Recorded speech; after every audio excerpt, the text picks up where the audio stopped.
போங்க. நான் சோதனையை ஜெயிக்கணும், பாவத்தை ஜெயிக்கணும், போராட்டத்தை ஜெயிக்கணும், எனக்கு வர பிரச்சனைலாம் நான் ஜெயிக்கணும்னா நான் என்ன பண்ண முதலாவது நான் ஆண்டவரை பார்க்கணும். அல்லேலூயா. அவர்கள் அவரை நோக்கி பார்த்து பிரகாசம் அடைந்தார்கள். அவங்க முகங்கள் என்ன ஆகலையா?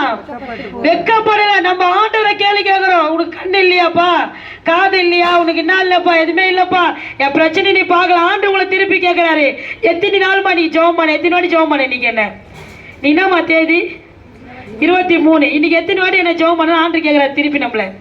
நம்ம கேட்டலாமா அவரை, எனக்கு ஏன்பா செய்ய மாட்டேன்னு கேட்குறோம். ஆண்டு நம்மள கேட்குற, என்னை தேடினியா, பைபிள் வாசிச்சியா, என்னோட கூட பேசினியான்னு ஆண்டு கேட்குறேன். நம்ம அதுக்கு சரியான பதில் சொல்றவங்க ஜெயிப்பாங்க. எப்பா இன்னைக்கு தேடினப்பா, உன்னை உன் முகத்தை பார்த்தப்பா. அல்லேலூயா. காலையில் எழுந்தோனையோ வீட்டுக்காரர்கிட்ட காப்பி பிஸ்கட் வேண்டாம் சொல்லிட்டு நிறுத்துருங்க. காலையில் எழுந்தோடனே யாரை கூப்பிடணுமா? பல்ல அலம்பிட்டு முகத்தை அலம்பிட்டு என்ன பண்ணணும்? ஏசப்பா இந்த நாள் என்ன கொடுத்தீங்க, என் கணவர், என் பிள்ளைகளை, என் குடும்பங்களையும் பாதுகாத்து கொள்ளுங்க. அதனால் எந்த நேரத்திலையும் எங்கள் தேவைகளை சந்திங்க. நாங்கள் யாருக்கிட்டேயுமே ஆராதனை பாடினது போல் நாங்கள் கையேந்து விடாதபடி நாள் வரைக்கும் அவங்க நடத்துறீங்கப்பா. உமக்கு நன்றி. உங்களுடைய பாதியில் உங்களுடைய கிருபையில என்ன நடத்துங்கப்பா. இது காலையில இருந்து ஜெபம் பண்ணணும். ஜபிக்காத வீடு கூரை இல்லாத வீடு. ஜபிக்காத ஒரு மனுஷன் முதுகெலும்பே இல்லாத மனுஷன். முதுகெலும்புல என்னமா ஒரு மனுஷன் வாழ்க்கை படுக்கை ஆயிடும். அவனால ஒரு அசைவு கூட என்ன பண்ண முடியாது, அவன் எழுந்துக்க முடியாது, உட்கார முடியாது, நடக்க முடியாது. அவன் அப்படியே பத்துந்தான் இருப்பான் பிளாட்டா. அதுதான் சொல்றாரு, ஒரு மனிதன் கிறிஸ்துவ வாழ்க்கையில ஒரு மனிதனுக்கு முதுகெலும்பு ஜெபம். அல்லேலூயா. ஆண்டவருக்கு உனக்கு உறவை ஏற்படுத்துறது தான் ஜெபம். அப்பா கிட்ட நான் பேசல, இன்னைக்கு ஜெபம் பண்ணலன்னா நீங்க யார்கிட்ட பேசல? அப்பா கிட்ட பேசல. அல்லேலூயா. ஜெபிக்கிற பிள்ளைங்க தோத்து போக மாட்டாங்க. அல்லேலூயா. இந்த அம்மா என்ன பண்ணாங்க? அழுதாங்க.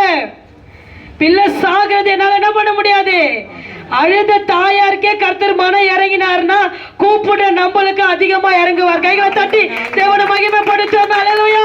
வனாந்தரத்தில் எல்லாராலும் கைவிடப்பட்ட தாய்க்கு இறங்கி வந்த தெய்வம் அவர் ரத்தத்தினால உங்களை மீட்கப்பட்டு தன்னுடைய ரத்தத்தையும் அவருடைய சரீரத்தை வாங்கி புசிக்கிறீங்க. அல்லேலூயா. உங்களுக்கு அதிகமா உங்களை நேசிக்கிறார் ஆண்டவர். நான் ஒன்னே ஒண்ணுதான் நம்ம பண்ணணும். யாரை பார்க்கணும்? ஆண்டவரை பார்க்கணும். எல்லாம் எழுந்திருப்போமே. நம்ம எல்லாம் எழுந்திருப்போம். கண்களை மூடி கொடுத்தப்பட்ட வார்த்தைக்காக எல்லாம் கண்களை மூடுவோமே. ஜெபம் பண்ணி முடிக்க போறோம். எல்லாம் கண்களை மூடி கொடுக்கப்பட்ட வார்த்தைக்காக ராணிமா ஜெபம் பண்ணுங்க. ஏசப்பாவுமே சோத்துக்கிறேன். என் தகப்பனுக்கு அப்பா இந்த மகனப்பா கரத்தில் ஒப்பு கொடுத்தோம்பா. உங்கள் வார்த்தையை மூடி நீ மறிச்சு அப்போ வெளிப்பட்ட கிருபைக்காக நன்றி செலுத்துக்கிறோம்பா. எத்தனையோ பிள்ளைங்க எவ்வளோ வேதனையோடு வந்திருப்பாங்க. நான் கூட ஏதோ வேதனையோடு தான்ப்பா நான் வந்தேன். ஆனால் இப்போ விடுதலையோடு போகிற மாதிரி எனக்குள்ளே ஒரு விடுதலையை குத்திங்கப்பா. அப்பா நீ ஜீவனுள்ள தேவன் ராஜா. எங்கள் குற்ற குறைகளை மன்னிங்க. இங்கே இருக்கிற பிள்ளைங்களுடைய குற்ற குறைகளை மன்னிச்சு தாயார் கொடுத்த வார்த்தை அப்பா அவங்க ஒவ்வொருவரும் அதை அப்பா ஜீவனோடு பெற்று கொண்டு இருக்காங்க தகப்பனே. அது ஒரு நாளும் ஒரு பிள்ளைங்களுக்கு வீணாக போகக்கூடாதுப்பா. இந்த கூட்டம் வைத்ததுனால இங்கே போய் உக்காந்து எங்களுக்கு ஒரு விடுதலை கிடச்சிது.